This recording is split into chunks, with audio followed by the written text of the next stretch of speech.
All right, in this clip, we're going to teach you how to interpret the wear on a tire. There's a lot of circumstances that can actually affect how a tire wears, whether it wears evenly across the tread pattern, more so to the outside, more so to the inside, or more so down the middle of the tire.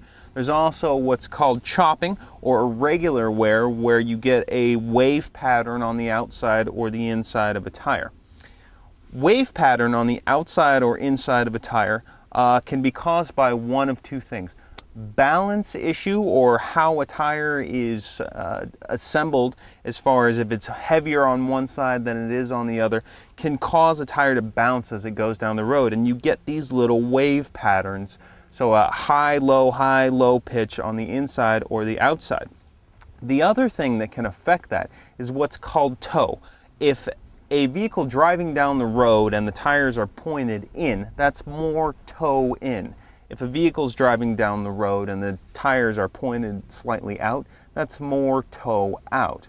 Toe out in this particular scenario, if you were driving down the road and this tire were actually pointed in this direction, the toe out, meaning the first contact you would get on the road would be the inside of the tire. So you would get a wave pattern on the inside. If it were toe in, you'd get just the opposite. You'd get a wave pattern on the outside of the tire, because the first contact point on the road would be the outside of the tire.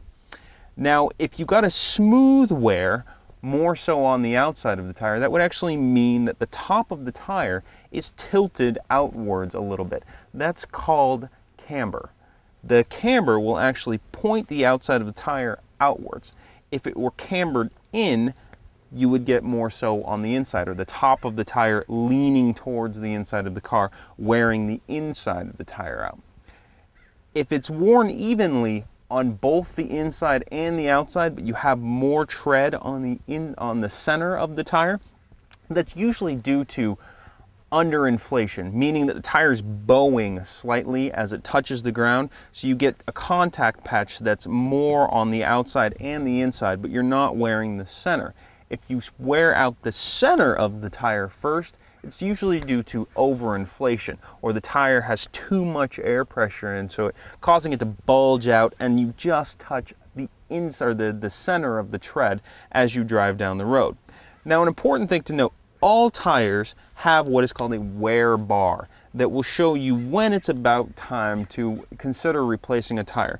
Notice on this particular tire, the wear bar is just starting to become even with the actual tread of the tire. A brand new tire should be sticking up considerably, and this wear bar sitting down considerably, meaning you've got tread left on your tire. But on this tire, it's about time for replacement. But it did wear considerably even across both the inside and outside and the center of the tread.